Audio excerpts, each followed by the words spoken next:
Welcome back. So, you might recall from our last episode that I have been working out this issue on solving the problem with these broken clips on our drama room chair/table setups.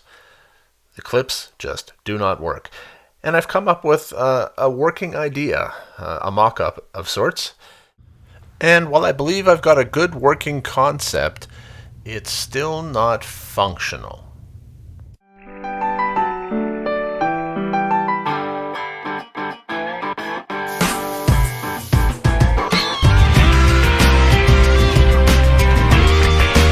Buckle up for safety as I give you a day in the life of facilities maintenance. I've made a prototype retainer replacing this clip using a magnet, and just mount a little metal plate onto the back of the table, and it works just like that. Okay, so it doesn't quite work yet, but that's because this ceramic magnet has the holding force of about 1 pound. It's just not strong enough. However, if I were to use a magnet like this, which has a holding force of 60 pounds. So how do I prove my theory on short notice without running out and buying a neodymium magnet from somewhere when I don't have one in my back pocket? Well, turns out the solution was just down the hallway. I thought, I wonder if our IT guy has any of these magnets that I need. You come across them in the IT world, and here's what they are. These guys right here are like so strong. They're actually built inside the hard drive. Now this is what I'm talking about. These little strips right here are the neodymium magnets that I'm referring to. And they are so powerful. It actually takes work to separate these things. So I can test my theory with one of these. I just have to modify a little bit. I'm going to make a new post because that other one has that ceramic magnet epoxy right in the end of it. And so I'm going to make a new post, and I'll drill a little hole through there or something so I can just put that on there. It's not going to look elegant, but I just need to test it to make sure that it has the holding power that I need. I'm pretty sure it will with these. And I'm just going to take you there with an edit, because you don't need to watch me drill a hole in this and epoxy another shaft in there like the last time, because you've seen that. So let's go there right now. I've set my shank in the stud right here. Stud? Do I want to call it a stud? Set my threaded rod, shank, bolt, cap bolt, 6mm, into the end of this little piece of wood. And now I'm going to deal with shaping this a little bit. These magnets are very brittle.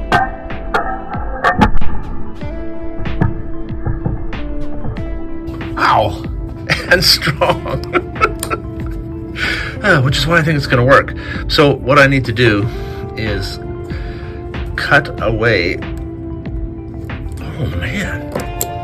One-handed.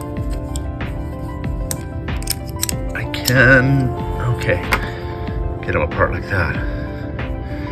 I'm going to cut the tabs off the end of here, drill a small hole through here, cut, drill, so that I can screw this onto the face of this when that is set up.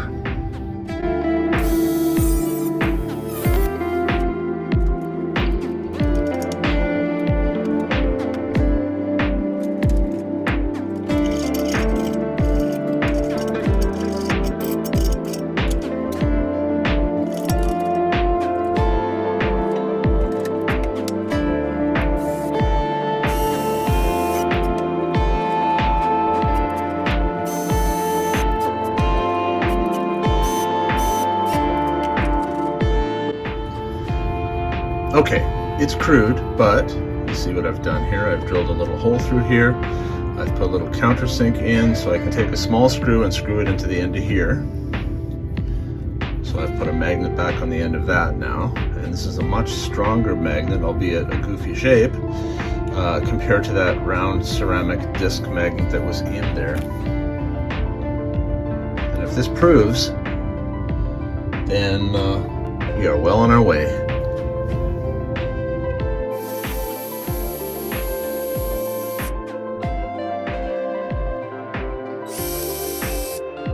There's prototype number 1. There's prototype number 2, looking a little more crude. But I actually think we might be successful this time. So here's the table in the being used position. Put it away, just like that.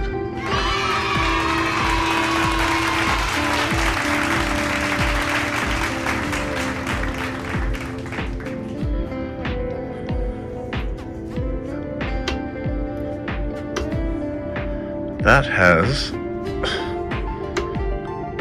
some real nice. Oops. I guess our epoxy wasn't quite set. But yeah, this will work. I'm very pleased about this. Okay, I can start ordering what I need. And then once my magnets get here, and I've established what I'm going to use for a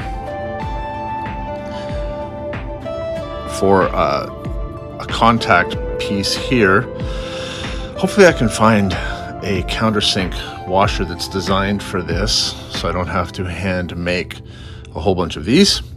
But once I figure out that piece and then get my magnet depth, then I can figure out the exact dimensions and size of this piece here, which will allow me to have it 3D printed. Prototype number 1 with the ceramic magnet. Prototype number 2, looking like a piece of show business here with the neodymium magnet. Neodymium. But look at the difference in how magnetic these things are. Let's start with this ceramic one. And it will not, I mean, while it'll stay there, I can stick it to the locker and it'll stay. It doesn't have the pulling power to open the door, which would explain why it didn't have the strength to hold up the table. Check this one. Like, it's strong. And that's just a little sliver of it. So I'm going to be ordering, well, the magnet itself will be 3/4 of an inch round at least. And that will have plenty of strength for what I need it for here. So I'm very pleased about that.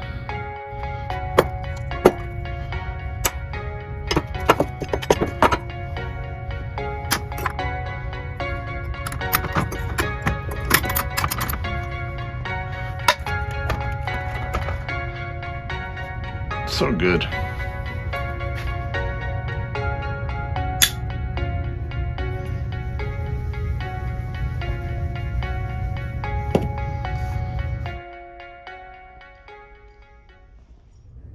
All right, my magnets have arrived.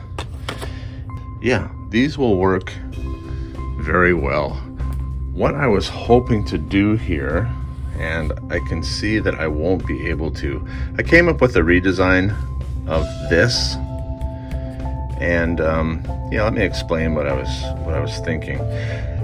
Right now, the way I have it set up is this will be my 3D printed block, and this here is representing where this magnet would drop in. Remember, it's a 2-to-1 scale, so this is twice the size of what the finished product will be.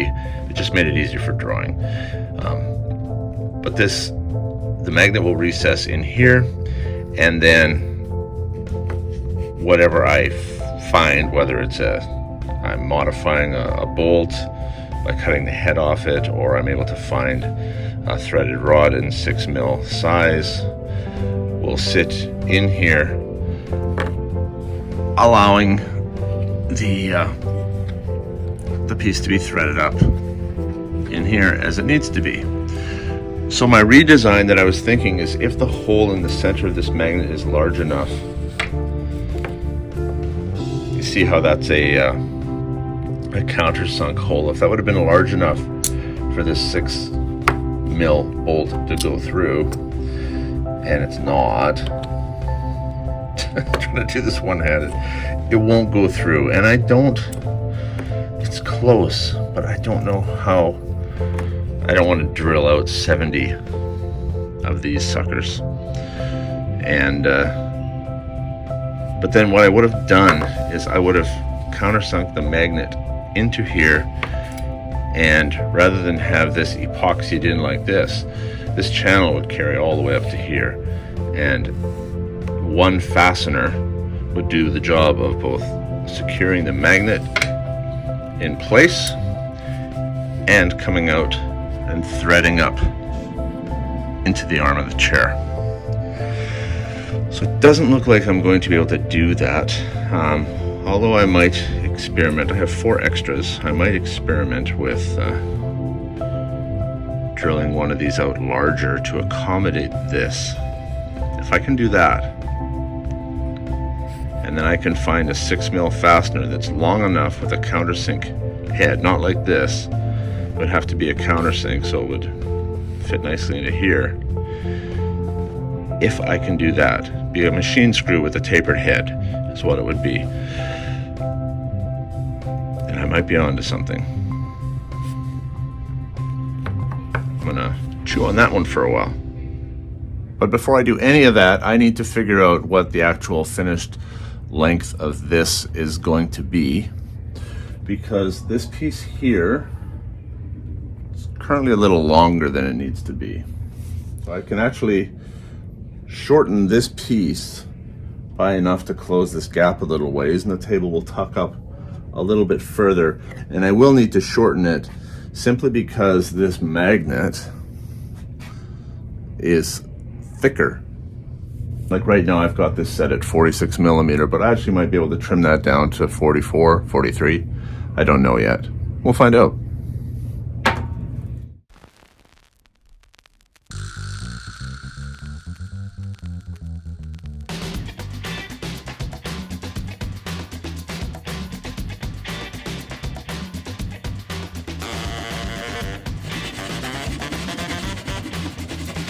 Okay, this will work. I'm getting a nice square cut by hand. Not as elegant and quick and pretty as the miter saw would have been, but it will get the job done.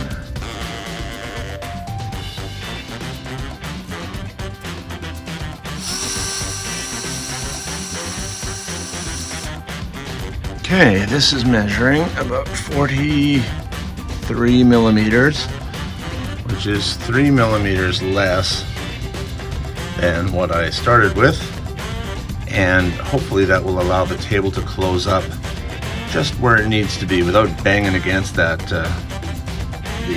that other plastic cap, but close to it.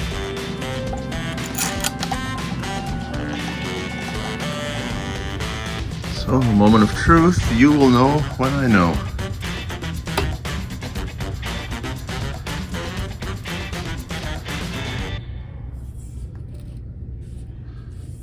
Okay, that's not bad. That now, you can see it's actually gone a little bit beyond parallel. There is parallel right there. That actually closes up a little bit more. This little piece here, I would just back that up slightly to give me a little bit better alignment with the magnet. But in terms of performance, that's great. That will work very nicely.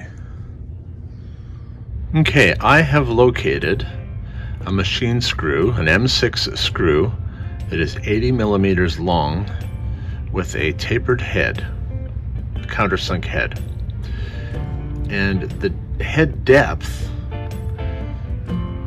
is 3 millimeters, which is very close to what I need. So the trick now is to see whether or not I am able to enlarge this hole to accept a 6mm machine screw because it's a little small right now. Normally this magnet material is very brittle, so I'm going to see if I can drill a hole through there, and if I can, then I can go ahead and order those 6mm machine screws. Okay, little guy, I believe in you.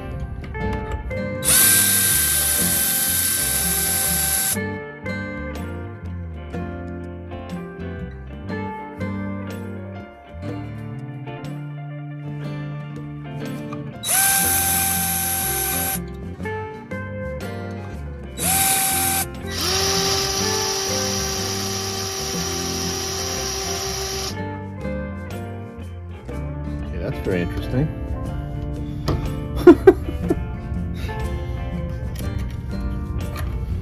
Yeah, it is just magnetized in there. Oh, you can see the way it's chipping out at the back. Okay, that tells me that no, I can't do this.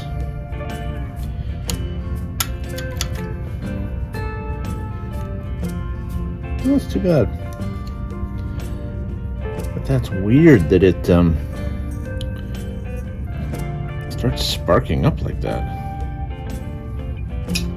Very brittle stuff.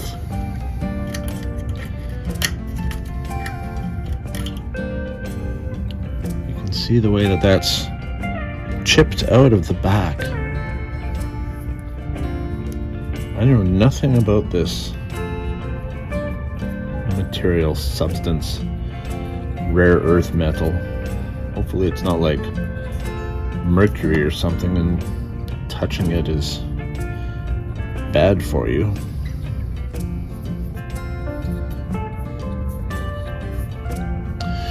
Well, see, this is how we learn. Okay. What have I learned? I've learned that I cannot drill through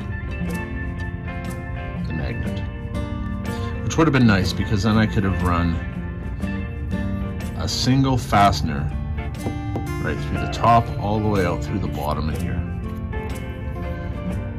But I can't do that. It has to be 6mm. I can't go to a smaller diameter fastener. And since I can't drill through the magnet that would sit up here, then I have to go back to my original design.